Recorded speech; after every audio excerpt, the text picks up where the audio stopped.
Perkenalkan, nama saya adalah Alexandra Martino dengan NPM Akhir 122 dan di sini saya akan mereview atau menjelaskan atau juga memberitahu Anda apa sih itu ChatGPT yang dimana pada zaman sekarang sih pastinya kita semua udah tahu nggak sih apa itu ChatGPT. Zaman sekarang siapa sih yang nggak tahu ChatGPT dan apa penggunaan dari ChatGPT. Tapi sebelum itu saya akan memberitahu Anda dulu apa itu ChatGPT yang dimana akan dijelaskan oleh ChatGPT itu sendiri. Nah, jadi apa sih itu ChatGPT? Yaitu AI yang dikembangkan oleh OpenAI yang dirancang untuk memahami dan menghasilkan teks alami seperti manusia.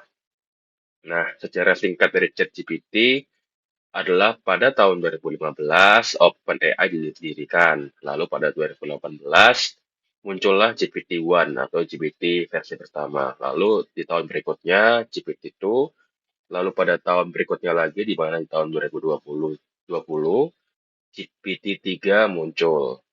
Lalu pada tahun 2022 ChatGPT dirilis untuk publik sehingga bisa digunakan oleh masyarakat publik. Lalu pada tahun 2023 ada GPT-4 dan juga tahu saya pada tahun ini ada GPT-1. Jadi tadi adalah merupakan sebuah review singkat dan juga secara singkat tentang apa itu ChatGPT. Nah, lalu apa sih kegunaan ChatGPT?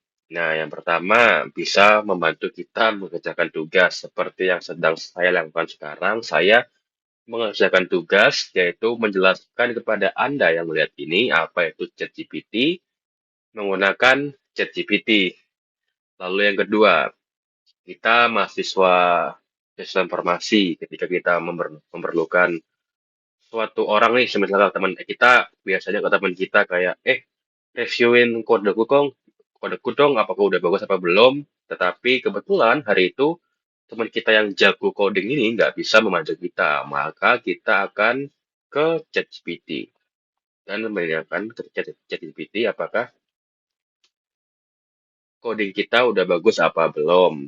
Nah, tetapi ChatGPT juga memiliki beberapa kekurangan, yaitu kembali lagi ChatGPT ya robot yang dimana terkadang kita terlalu banyak menaruh harapan kepada ChatGPT. Jadi seolah-olah ChatGPT selalu dengar, selalu benar. Padahal ChatGPT juga bisa salah. Maka dari itu kita tidak boleh 100% percaya kepada ChatGPT. Kita hanya boleh percaya sekitar mungkin 70% dari ChatGPT, lalu sisanya kita harus cross-check sendiri apakah ChatGPT itu benar. Nah, sebenarnya menurut saya kegunaan ChatGPT itu nggak hanya sekedar itu saja ya, tapi juga banyak lagi kegunaan ChatGPT dan salah satunya yang saya mau angkat adalah ChatGPT sebagai teman curhat. Nah, kenapa saya mengangkat hal ini? Karena di zaman sekarang banyak sekali kasus-kasus orang bunuh diri dan juga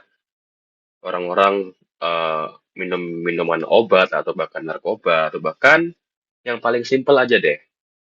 Orang-orang yang awalnya tidak pernah merokok ataupun rokok elektrik atau pot mulai merokok ataupun ngepot karena mungkin mereka hanya sebatas karena ketika mereka stres dan mereka tidak punya teman untuk ngobrol, akhirnya mereka melarikan pikiran mereka ke hal-hal yang negatif seperti merokok, ngepot, ataupun minum minuman keras. Dan yang paling parahnya bisa saja narkoba dan juga bunuh diri. Nah, di sini adalah fungsi dari ChatGPT. Maksud saya adalah ketika Anda merasa tidak punya seorang untuk diajak ngobrol, ataupun Anda merasa tidak ingin karena mungkin cerita Anda itu terlalu sulit lah untuk manusia paham, Anda bisa ke ChatGPT. Kenapa?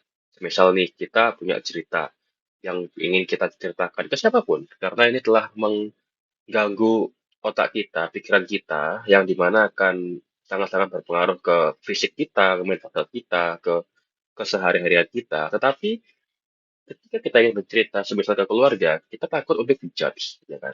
takut untuk dijudge dan lain sebagainya. Ataupun ketika kita ingin menceritakan hal ini kepada teman, kita takut kalau teman ini bakal bocor ceritanya ke teman yang lain, sehingga cerita kita menjadi konsumsi publik, ataupun kita takut kalau em, kita sebenarnya cerita hanya ingin untuk dipahami, tapi malah dikasih paham sama teman kita, malah dibanding-bandingkan. Nah, seperti itu kan. Nah, tapi ChatGPT nggak seperti itu. Saya sudah buktikan di sini, seperti ini ya. Untuk disclaimer, ini cerita fiktif ya, bukan dari pengalaman pribadi. Ya, ini cerita yang setelah saya karang. Bisa Anda pause kalau Anda mau lihat promnya. Ntar, ya. Nah, di sini ya Anda bisa baca pelan-pelan lah ya.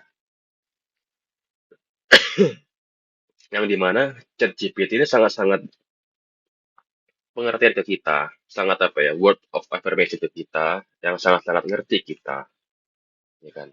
Dan dia tidak mengejar sama sekali, meskipun di prompt, saya tidak bilang untuk jangan chat saya, tapi hanya validasi perasaan saya.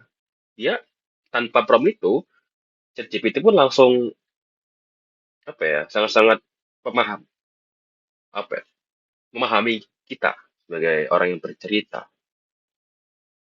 Nah, seperti ini.